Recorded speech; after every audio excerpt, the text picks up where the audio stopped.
इस पार्ट की शुरुआत भी उसी पर्सन से होती है। अंशु आसपास देखते हुए अपने मन में कहता है, मैंने आसपास की दुकान चेक कर ली है, लेकिन मुझे स्पिरिचुअल वाइन और स्पिरिचुअल फ्रूट नहीं मिल रही है।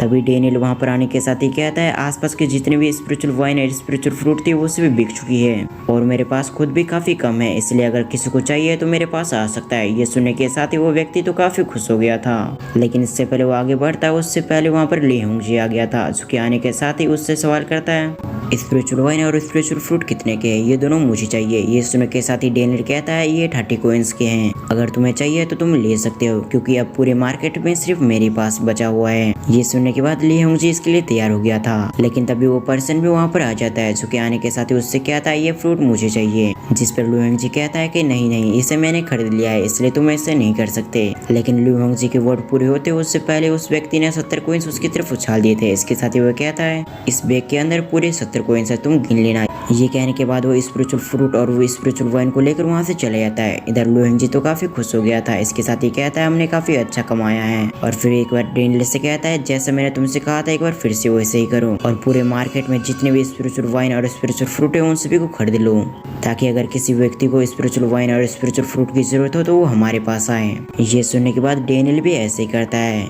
अब दूसरी तरफ हम उस पर्सन को देखते हैं। अंशु जाते हुए अपने मन में कहता है, अच्छा हुआ मैंने सही समय पे उसे खरीद लिया, भले ही मुझे इसके बदले उसे प्राइस काफी ज्यादा देना पड़ा, लेकिन कोई बात नहीं, क्योंकि मेरे मास्टर ने कहा था कि आज रात डिनर पे कुछ खास मेहमान आने वाले हैं, जिसकी स्वागत में किसी भी तरह से कमी नहीं होनी चाहिए। और कुछ समय बाद हम डेनियल को देखते हैं। अंशु लू होंगजी ने जैसा कहा था उसने सारे मार्केट के सारे स्पिरिचुअल वाइन और स्पिरिचुअल फ्रूट खरीद लिया और एक जगह उन सभी को रखते हुए वो अपने मन में कहता है, ये काफी हार्ड था। ये कहने के साथ ही वो अपने माथे को पसीने को पोंछता है। अब उसकी मेहनत को देखने के बाद लू होंगजी भी उसकी तरफ थम्स अप करता है। इसके साथ ही वो कहता है, तुमने काफी अच्छा किया। और फिर वो अपनी आवाज को तेज करते हुए सभी से कहता है कि मैं अपने स्पिरिचुअल फ्रूट की बॉक्स को बेच रहा हूँ, अगर किसी को चाहिए तो सिर्फ 40 कॉइन में ले सकता है, क्योंकि अब तक कई सारे लोगों को पता चल चुका था कि किसी ने स्पिरिचुअल वाइन और स्पिरिचुअल फ्रूट को खरीद लिया है और इसलिए अब मार्केट में नहीं है। और इसीलिए जब वो इसकी बातें सुनते तो सभी काफी खुश हो गए थे। इसके साथ ही उसके पास आ जाते हैं और कुछ ही समय के अंदर उसके सारे बॉक्स बिक गए थे। और कुछ समय बाद वो झूम मैंशन में वापस आ गया था, जहाँ पर आने के साथ ही वो अपने मन में कहता है, आज मैंने 1300 कॉइंस कमाए हैं। और जब डेनियल का मास्टर देखेगा तो वो काफी खुश होगा। इसके साथ ही वो डेनियल को कुछ इनाम भी देगा, क्योंकि डेनियल ने काफी अच्छे दाम पे प्रॉफिट करवाया है। वो अभी इस चीज के बारे में सोच ही रहा था, तभी वहाँ पर मिस लू आ गई थी, जो कि आते के साथ ही उससे कहती है, मैंने तुम्हें ढूंढ लिया। ये कहने के साथ ही उसने उसका हाथ पकड़ लिया था। इसके साथ ही वो कहती है, तुम मेरे पीछे आओ। और अगले समय में मिस फुकिंग को देखते हैं, जो कि उससे कहती है, मैंने सुना है कि तुमने क्या किया है आज, लेकिन तुम फिक्र मत करो, मैं इसके लिए तुम्हें डांटूंगी नहीं। और आज आपने जो किया है ऐसा लगता है कि ये बिजनेस में आपका टैलेंट काफी अच्छा है। इधर लू होंगजी अपने मन में कहता है, ऐसा लगता है कि याओ सेन मेरा सिक्योरिटी तौर पे पीछा कर रहा था। मैंने बिल्कुल भी एक्सपेक्ट नहीं किया था कि याओ सेन मेरा पीछा करेगा, लेकिन अगली बार से मैं इस चीज पे ध्यान दूंगा।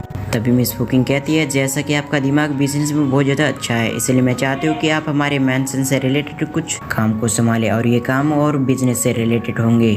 और फिर याओ सेन आगे बढ़ने के साथ ही उसे बताने लगता है आखिर लू होंगजी को क्या करना है। वो उससे कहता है, जू मैंशन के रिसोर्स को 3 पार्ट में डिवाइड किया गया है। सबसे ऊंची पोजीशन पे मिस फुकिंग के फादर है, दूसरी तीसरे पे उसके भाई और मिस फुकिंग है। और इसके बाद याओ सेन बताने लगता है आखिर मिस फुकिंग के अंडर क्या क्या चीजें आती है। अब पूरी बातों को सुनने के बाद वो हैरान हो गया था। इसके साथ ही वो कहता है, हमारी एल्डर लेडी के अंदर तो कई सारी चीजें आती है। इसके साथ ही याओ सेन उसे ये भी बता देता है आखिर उसे क्या करना है। और आखिरी में कहता है, तुम्हारे पास सिर्फ 1 महीना है, अगर तुमने अच्छा खासा सब कुछ किया तो मिस तुम्हें इन सभी चीजों की रिस्पॉन्सिबिलिटी हमेशा हमेशा के लिए दे देगी, लेकिन अगर तुम इसमें फेल होते हो तो तुम जैसा अभी कर रहे हो तुम्हें वैसे ही करना पड़ेगा। ये सुनने के साथ ही लू होंगजी इसके लिए तैयार हो जाता है। और इसके साथ ही वो कहता है, आज से पहले मैंने इतनी बड़ी रिस्पॉन्सिबिलिटी नहीं उठाई है, लेकिन फिर भी मैं कोशिश करूंगा कि मिस ने जैसा कहा है मैं वैसे ही करूँ। याओ सेन कहता है, ठीक है, फिर तुम्हारे पास सिर्फ 1 महीना है, तुम्हें 1 महीने के अंदर हमारे 10% बिजनेस को प्रॉफिट में ले जाना होगा। लू होंगजी से कहने के बाद वो मिस फुकिंग की तरफ पलटता है। इसके बाद वो उससे आगे लेते हुए उससे कहता है, मिस फुकिंग अब मैं जाना चाहता हूँ।